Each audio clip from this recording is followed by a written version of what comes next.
샬롬 이목사입니다. 일주일 동안 잘 지내셨지요? 11월 25일 아침 묵상으로 성도님들을 만납니다.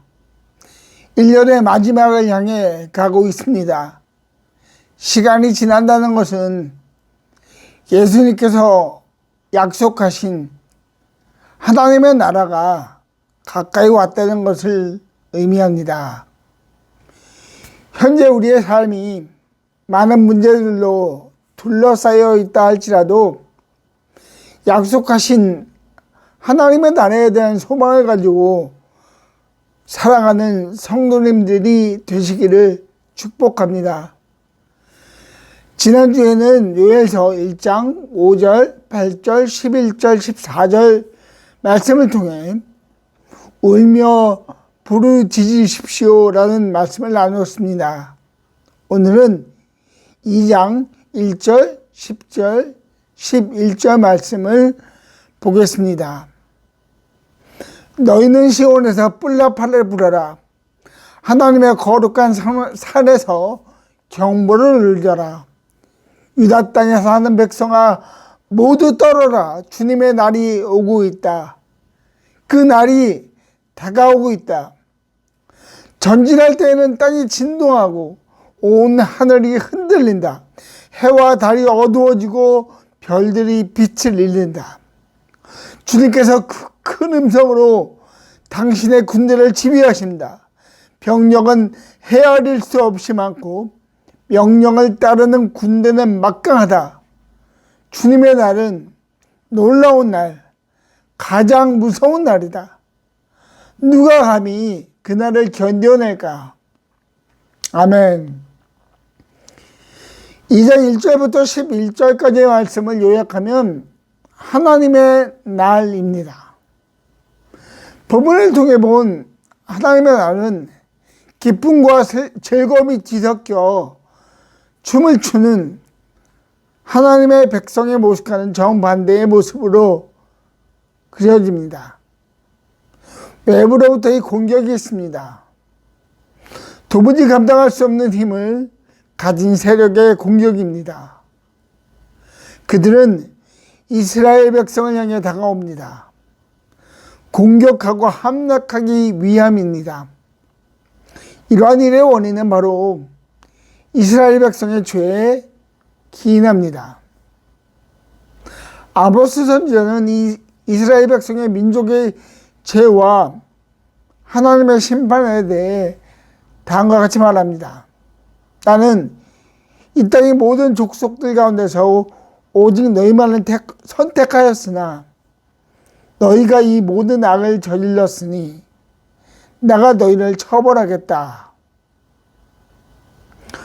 하나님의 백성이면서도 하나님의 율법을 무시하고 각기 자신의 마음대로 산 것과 우상을 섬기고 이방 민족과 통혼을 하며 정체성을 잃어버린 것을 하나님은 악이라고 말씀하십니다. 요엘은 바로 그들을 향해 경고합니다. 1절에서 그는 나팔을 불라고 말합니다.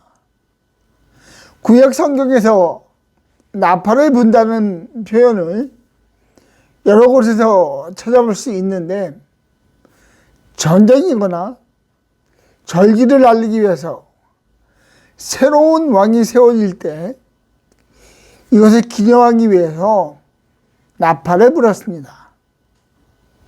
오늘 본문은 나팔을 경고라고 이해할 수 있습니다. 하나님의 경고입니다. 그렇다면 왜 하나님은 이러한 경고를 하셨을까요? 제가 요엘서 첫 시간에 요엘서의 기록 연대를 정확히 알 수 없으나 많은 성경학자들이 바벨론 포로 이후에 느헤미야나 에스라 시대에 쓰여진 것이라고 본다고 말씀드렸습니다. 그렇다면 느헤미야 13장을 통해 바로 그 시대에 무슨 일이 있었는지를 볼까 합니다. 느헤미야서 13장은 느헤미야의 개혁에 대해 말하고 있습니다. 개혁을 한다는 것은 무엇인가 바람직한 방향으로 가지 못하고 있다는 것을 말합니다. 당시 엘리야십 제사장이 도비야에게 방을 하나 내줍니다. 그 방은 특별하고 거룩한 방이었습니다. 하나님 앞에 예배드리기 위해 계획된 방입니다. 그런데 이 방을 도비야에게 줍니다. 도비야는 느헤미야의 성전 재건을 가장 적극적으로 방해한 자입니다. 그는 성전 재건을 싫어하는 다른 사람들과 연합하여 예루살렘 성을 공격하기로 하고 유언비어를 퍼뜨려서 성전 재건의 동력을 잃게 한 자입니다. 이런 사람을 제사장이 물리치지 않고 오히려 편의를 봐줍니다. 그 이유를 성경은 그 둘이 가까운 사이였다고 말합니다. 하나님께서 세우신 제사장은 하나님과 가장 가까워야 하는 사람입니다. 그러나 그는 하나님과 가까이 하기보다 인간적인 관계를 더욱 소중히 생각하였고, 그러한 생각은 성전 건축을 방해한 사람에게 편의를 제공하는 상상할 수도 없는 실수를 저지르게 됩니다. 또 하나는 이방 민족과의 결혼입니다. 느헤미야가 다음과 같이 말합니다. 그때 내가 또 보니 유다 남자들이 아스돗과 암몬과 모압의 여자들을 데려와서 아내로 삼았는데 그들 사이에서 태어난 아이들의 절반이 아스돗 말이나 다른 나라 말은 하면서도 유다 말은 못하였다. 이스라엘 남자들이 아스돗과 모압의 여자들과 결혼을 했습니다. 아스돗과 모압은 이방 민족입니다. 하나님이 택하신 사람들이 아닙니다. 하나님은 일찍이 모세를 통하여 이스라엘 백성들에게 경고하셨습니다. 이방 민족과 결혼하지 말라. 그리고 이 이유는 하나님을 떠나 그들의 신, 즉 우상을 섬기게 될 것을 하나님이 원하지 않으시기 때문입니다. 느헤미야 13장으로 돌아가면 이러한 이방 민족과의 결혼이 널리 퍼져 있었다는 것과 모세를 통한 하나님의 경고가 전혀 받아들여지지 않았음을 볼 수 있습니다. 대제사장의 손자 역시 이방 살인과 결혼합니다. 왜 당시 이스라엘 백성들은 진정으로 친밀해져야 하는 하나님과의 관계를 멀리하고 인간적이고 정략적인 관계에 관심을 가지고 있었고, 그로 인해 하나님의 경고를 받았습니다. 그리하여 요엘이 말합니다. 나팔을 부십시오. 나팔을 분다는 것은 소리를 들으라는 것입니다. 이스라엘 백성에게는 단순한 나팔의 소리가 아니라 하나님의 소리, 하나님의 말씀을 들으라는 것입니다. 그리하여 잘못된 생활을 버리고 다시 하나님 앞으로 나오라는 것입니다. 이러한 하나님의 경고는 초대교회 공동체 안에도 있었습니다. 고린도전서 3장 16절입니다. 저희들이 잘 아는 말씀입니다. 여러분은 하나님의 성전이며 하나님의 성령이 여러분 안에 거하신다는 것을 알지 못합니까? 성경의 기록에 의하면 고린도 교회와 같이 문제가 많은 교회는 없을 것입니다. 교회 내의 파벌, 부도덕한 행동, 성찬의 의미 상실 등과 같은 여러 가지 문제가 있었습니다. 이러한 공동체를 보며 바울이 경고합니다. 여러분은 하나님의 성전입니다. 여러분은 자신이 하나님의 자녀인 것을 기억하지 못하고 세상 사람들과 동일한 모습으로, 아니 더 심한 모습으로 살고 있습니까? 라고 바울이 경고하는 것입니다. 그래서 그 세상적인 모습을 버리고 새로운 피조물에 대한 감격으로 돌아오라고 경고하는 것입니다. 요엘은 나팔을 불라고 했고 바울은 하나님의 자녀가 된 것을 귀히 여기라고 말합니다. 우리는 지금 나팔을 불고 있습니까? 하나님 앞에 불 나팔. 하나님, 다시 돌아가겠습니다. 긍휼히 여겨주십시오라는 나팔을 불고 있는지요? 혹은 자신이 가진 나팔을 세상에 대한 관심과 성공을 위해 불고 있지는 않은지요? 나팔은 하나님을 향해 부는 것입니다. 영원한 왕이신 예수님을 향해 나팔을 부십시오. 부족함과 연약함을 고백하는 나팔을 부시기를 축복합니다. 하나님과 동행하겠다는 나팔을 부시기를 축복합니다. 요엘은 그의 백성을 향한 임박한 하나님의 심판을 다음과 같이 말합니다. 전진할 때에는 땅이 진동하고 온 하늘이 흔들린다.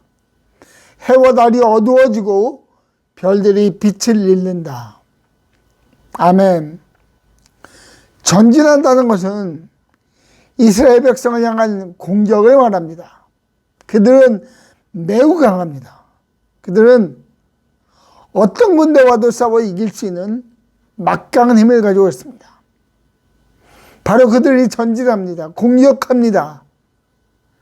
그 공격의 마지막은 무서운 심판으로 연결됩니다. 해와 달이 어두워지고 별들이 빛을 잃습니다.